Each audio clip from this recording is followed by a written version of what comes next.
for the weekend, waiting for this to record. And good morning, everybody. Welcome to another Mindset Mastermind. This week, we are wrapping up fanatical prospecting. And we are just getting into the last chapters here, timed perfectly to wrap it up by Friday. And today's main content was this part about texting. It's new, quote, new technology. It's been around a while, and yet it's one of the newest forms of communication. It's got some intriguing elements to it that the author points out. So I absolutely, as always, want to see you guys with the content. I absolutely always want to see you guys with the green highlighters. And as always, having sections highlighted so that makes it easy for you to initiate and lead the conversation. And Sharon, sorry we missed you yesterday when I was in Austin. Good to see you in here. So that being said, guys, what do you have that you picked up, a nugget you want to make sure people know about right here from the chapter on text or anything previous? What do you guys have? Celeste, I see you're hot. Good morning. Let's get you going. And then Ross, if you wish to speak up, man, I always go by whose mic is hot. Just keep that in mind. My mic is on there. It is indeed. Yes, sir. Celeste, what do you got, my dear? So I was just going to say, I'm doing it wrong. I'm doing it all wrong. Emails, texting. I learned a lot through this chapter. I would have sworn I was doing it correctly and discovered I am not. Part of it was the focus of what the text or the email was often was something I was most interested in or whatever, which I realize now it's pretty obvious. It's not about me, it's about them. But there were so many nuggets, like the length of your subject line in an email or the text message, keeping it short, keeping the URL that you're linking someone to original to what it is, so people don't feel it's, you're linking them to something that's suspicious. Don't change the URL, which I would have told someone you want to shorten it and make it so it's, like this is going to go here kind of verbiage. Don't do that. Yeah, So it was very good. That was a great nugget. My personal favorite, because I went through the same thing, Celeste, of, okay, where did I screw this one up? And he talked about trigger events. So trigger events are things, that can happen that will cause a consumer or a prospect, maybe in that moment, that's going to be the motivation that moves them. And so I had a trigger event for a real estate office in Kansas City, Missouri, as part of my recruiting. 800 agents. So I immediately downloaded their entire roster and put a text out to 800 agents that day.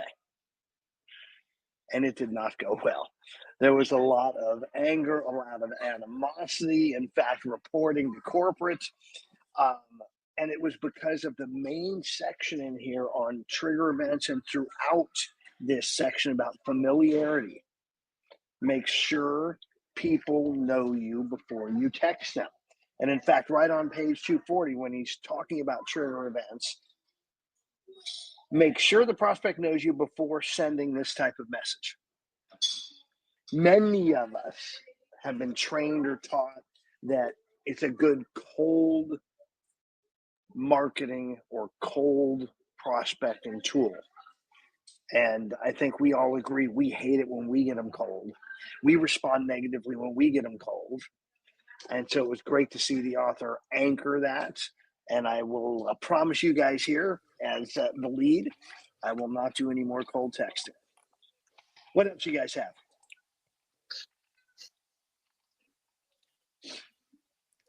If I may go back to chapter 19. Of course, Dorothy. I did something before I read chapter 19, which I just went, oh, woo, I did it right.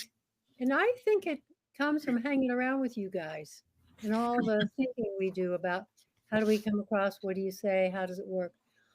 I have a friend who is an agent with another firm, and I know her because I was looking for a Spanish-speaking agent because all of a sudden I had a Katie Core lead who was Spanish only. A lot of people say they speak Spanish, and they don't really. And Russ Colliau said, why don't you Google? And so I met Maria del Carmen Vera Diaz, who was born in Colombia, grew up in Brazil, and came to Boston to get a PhD in geography at BU and is now an agent at another company, which I'm happy to say if you want to know. Anyhow, she and I have become friends, and just recently her husband had surgery for a brain tumor. And she has a listing on the market that's not moving because things are kind of slow. And it's 1.3 million. And I thought, I wouldn't feel like marketing right now.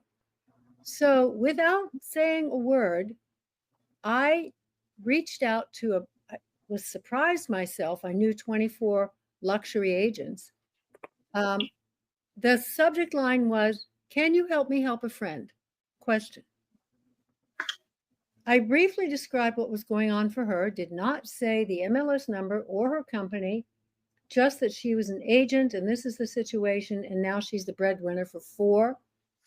And then isolated from that, I do not want a referral fee. And please connect with me. And that was it. A couple of the top luxury agents in Boston got back to me and said, hey, I don't have anybody right now, but I sure will keep it in mind. A great model of an email, and a couple of wonderful things you did, Dorothy. One, you absolutely came from contribution. You saw the opportunity to serve, to help, and because you did that, magic happened. Huntsville, Alabama, there was a woman that posted that her house didn't sell, and it went and expired, and her husband was significantly ill, like cancer. There was an agent in that market that heard about it, offered to list her home for free, did all the staging, did all the marketing, did everything for free to help this woman out. We have all these opportunities and all these communication strategies, everything in life we have to do the right thing. And the moment we stop looking at what's in it for me and just serve, the universe is going to give you tenfold.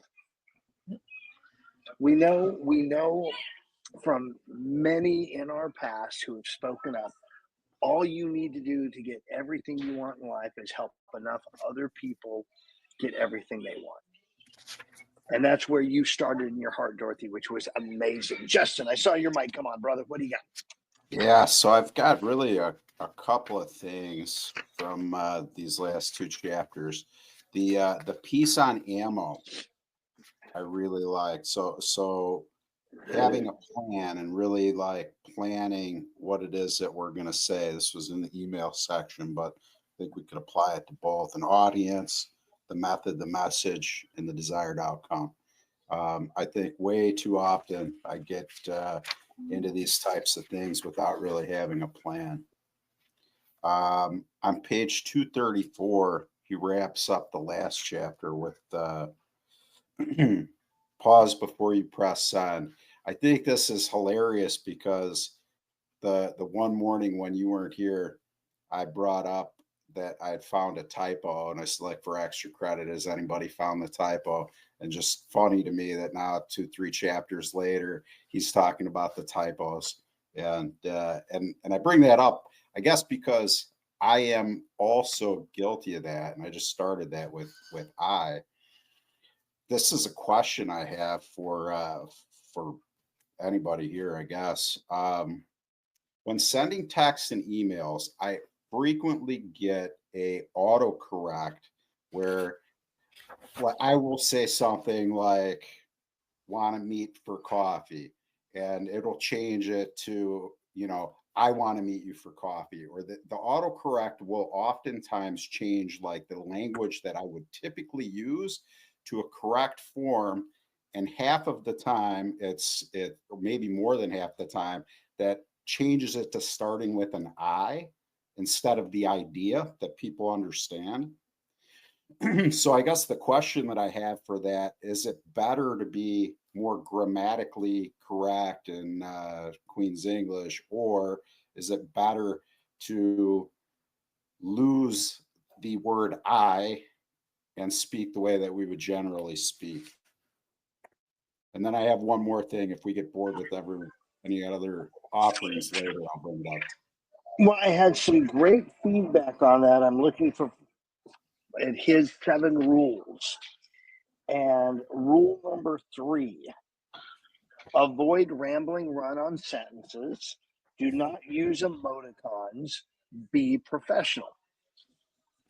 So for me, that means, yes, up your grammar game. The other one I loved on here for number 3, because it used to be, this sign was on a friend of mine's door who was a CEO. It said, be direct, be brief. By the way, it had a third line too, be gone. Be direct, be brief, be gone. Okay, which is exactly how she ran it and built. So you guys know, woman entrepreneur, 25 years ago, built the largest home inspection company in Indianapolis.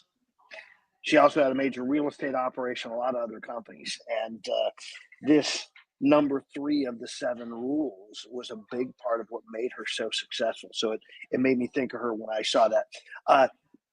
Hold your second piece, Justin. We'll bring that in a little bit because I want to honor and respect Jeanette, who has had her mic hot, ready to go. Oh, I appreciate this. And with the emails, and the same thing's going to be with the texting. So when you have new leads come in, there's various companies that you get leads from, and so you can call them. You can call them and tell them that you're going to send them an email and a text message.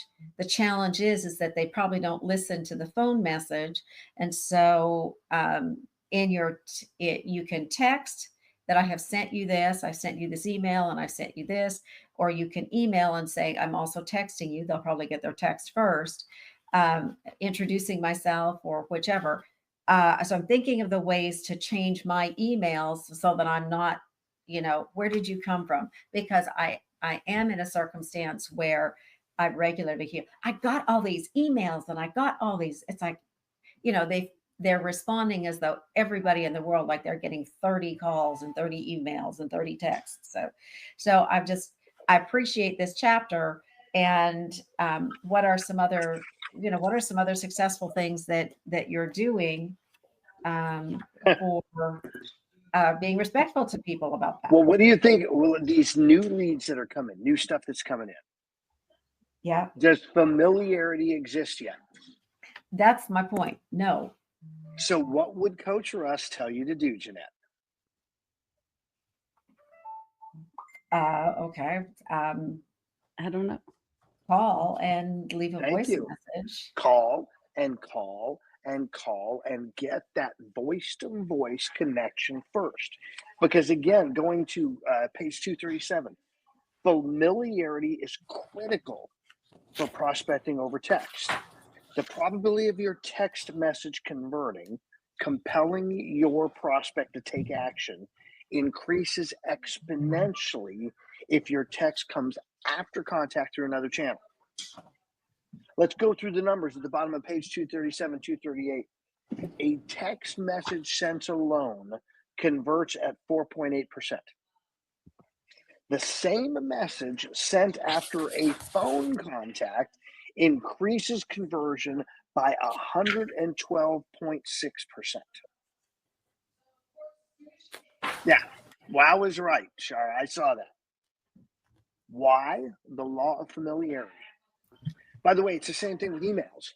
What do you guys do when you get into your email and there's email marketing? Let's be totally honest and transparent. What do you guys usually do with it? Delete. Delete, delete, delete, delete, delete. If you see something that comes from someone that you have familiarity with, maybe there's been a conversation, maybe you've been in some events that they've done, something that comes from Dawn or from Russ, it just very well may pause you and you go, wait a minute, this is from somebody that matters. Let's see what it is. Still may be marketing, but it doesn't get that delete. That's why we really work on the 4 conversations minimum every year, once a quarter. We had this conversation yesterday at lunch again with Jeanette and Doug. Maribel was there. We were talking with Maribel about the DMD4 process and the 4 conversations.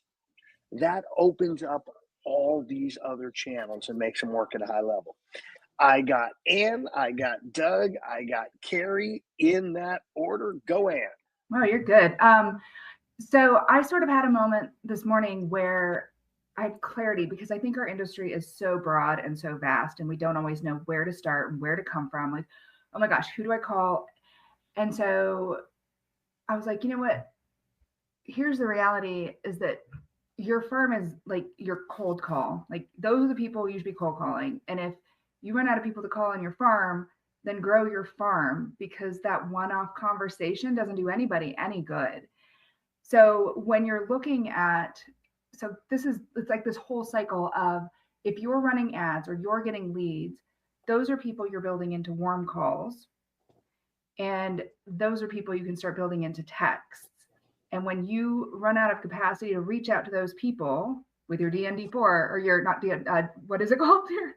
with Russ's tool, then that's it. You've got as many people. And so then you start calling out people who you're like, oh, I don't want to talk to them for an hour and a half. And that's what's going to happen when I call them. They say they're going to buy a house in a year, whatever. You're not on my call list anymore.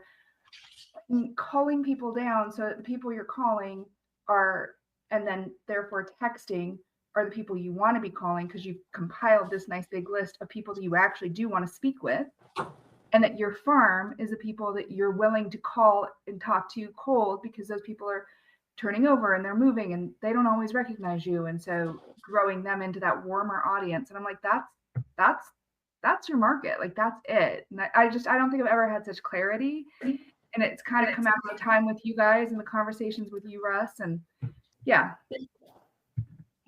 Well, the best part for me, Ann, is you understand now that the quantity matters, that we got to get it up to the point where we can't handle how much we have.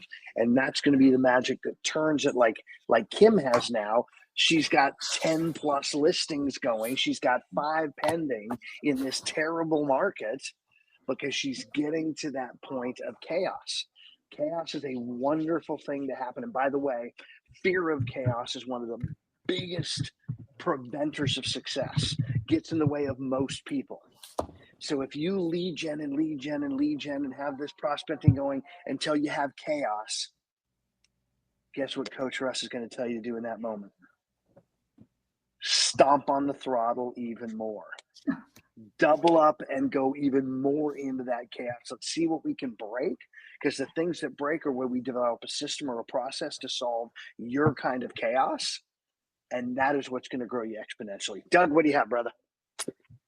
Okay, on page 238, it kind of gives a step-by-step process of texting after you meet somebody or after an event or something's happened and you've gotten a connection.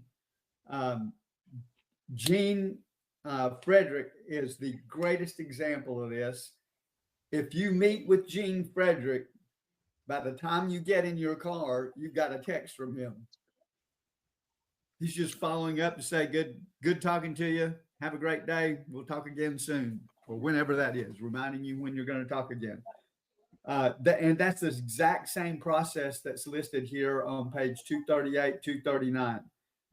Number 2, as soon as you walk away from the conversation, send a personalized connection through LinkedIn, or like Gene does with text. Within 24 hours of the event, text a message thanking them for the conversation and mentioning something that you talked about. So texting is a great tool. The one thing that is not in this chapter, and I'm kind of surprised, Russ, is, and you should probably just help Jeff with this, and that is the video text. Never mentioned, and it's becoming a powerful tool. And it's very personable. So anyway, I wanted to throw that one in there too. Well, thank you for that. And I suspect the only reason is because that's been a newer technique since the publication of this. And I bet next release it'll be there. And again, here's the key for me why. When you send a text, you've got that much power.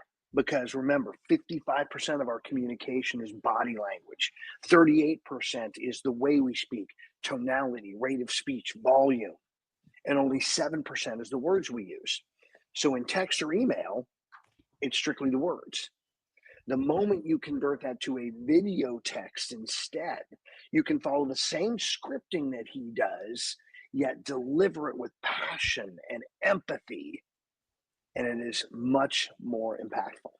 So I love to inspire you guys to get on the camera, have those conversations. Carrie, you're up, then Ryan, and I see Don Hobbs in the room. Awesome. I was just going to say, when I do my prospecting from like in the room from 2 to 5, like probably a lot of people, I don't have all the information.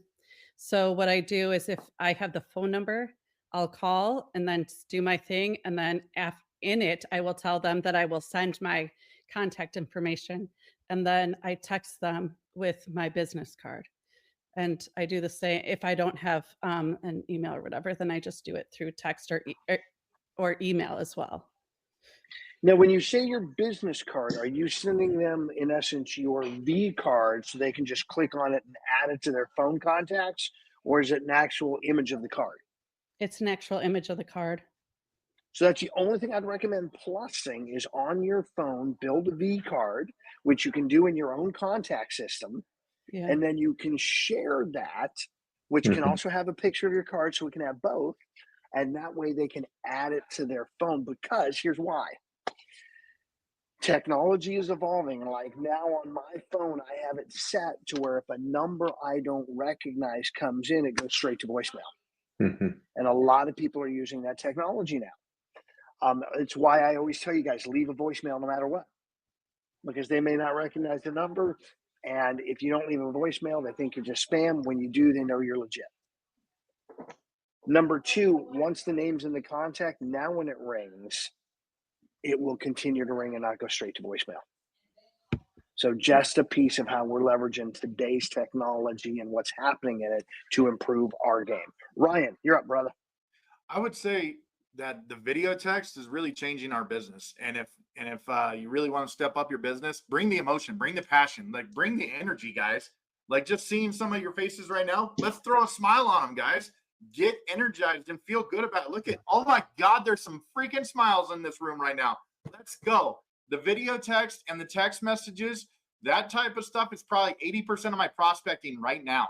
And I'm getting a whole lot more conversations with those things. And I'm like, hey, when's a good time to talk on a video call? And then boom, I've already set the appointment.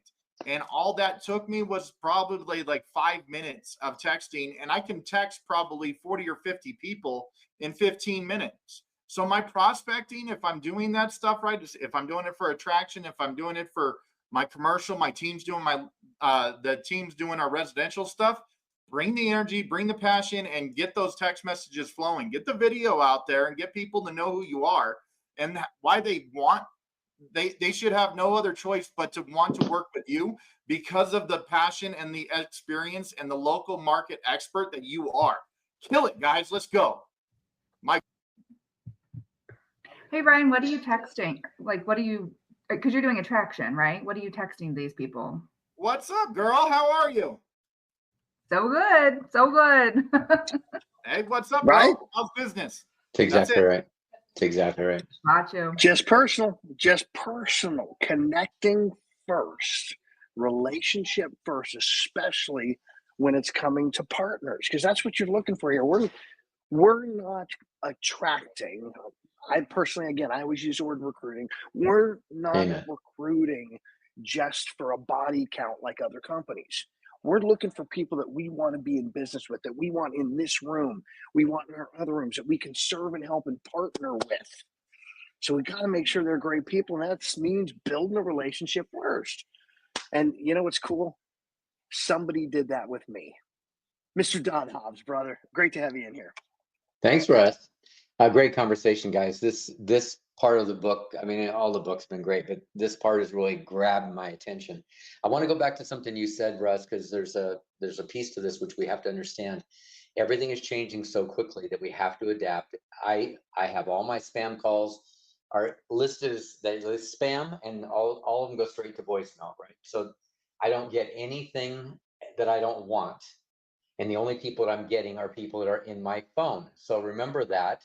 I will often, if I'm dealing with somebody, so yesterday or 2 days ago, I got a 3-way connection, and 4-way actually, 2 people I knew, a person I don't have in my phone, and I'm sure I'm not in hers. Very important, president of the whole frickin' association, and mine. So what did I do? Because of that, I don't need to worry about whether she's got me, but I sent her a private one-on-one message. I first of all sent a thing, nice to connect with you. And then I sent her instantly a one-to-one message. Hey, just wanted to set our thread over here. Now I can call her, and I think I said to her, I want to make sure I'm in your phone. That's what I said to her. I want to make sure I'm in your phone. So she gets that and goes, okay, I'm going to convert this guy into a phone because we're gonna have a relationship, right? So now I'm not cold. The other thing I wanted to go back to is that I think that's a really important piece. Sometimes I will text before I call because I want them to know it's me. So it might just be a, hey, this is Don Hobbs, just wanted to check in with you. I'm calling you from a 949 or whatever. I might say that, or I might just say I'm calling you, and then they know. So it's like, pick me up. I'm not a cold call. Okay.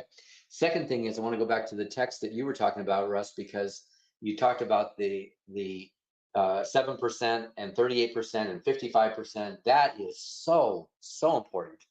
And I will say text is my least favorite thing, but if I'm in a long conversation, that's the easiest way. I know that what I hear from people, if there's an objection to audio or video, it's that it takes, if it's a 2-minute message or a 30-second message, it takes 30 seconds. If it's written, it takes less.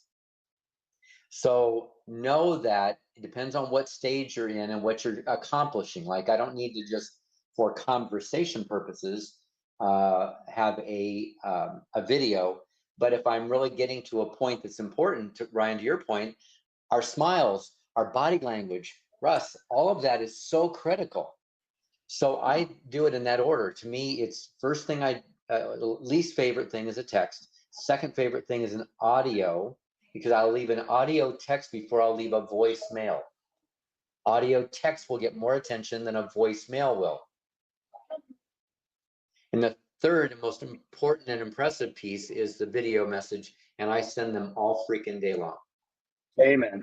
Amen. So I just want you guys to really look at the priority of your messages. Like, this is where we're living in today's world. Well, and I want to get to the priority of what Ryan just put in, because it ties so beautifully, and then we'll wrap this up here. I've taught you guys over and over and over again, if it's not on your schedule, it doesn't exist. Well, Ryan just took that and plussed it. If you're not in their phone, you don't exist. It's right in the same line and absolutely on point. So guys, it is Tuesday in 29 minutes. I know we have the accelerator program on meeting.com/epic. That is an hour dedicated to those that are truly looking to build and recruit. And we are constantly in that room every Tuesday training on that, helping you guys get better in that space. And then again, 2 to 5 today, 3 power hours. These are all central times, by the way, that we will be working together on our conversations, cranking that up. So by all means, plug in, get into those activities, lean into what we have for you, because it's all about helping you thrive through this difficult market that we're embracing right now.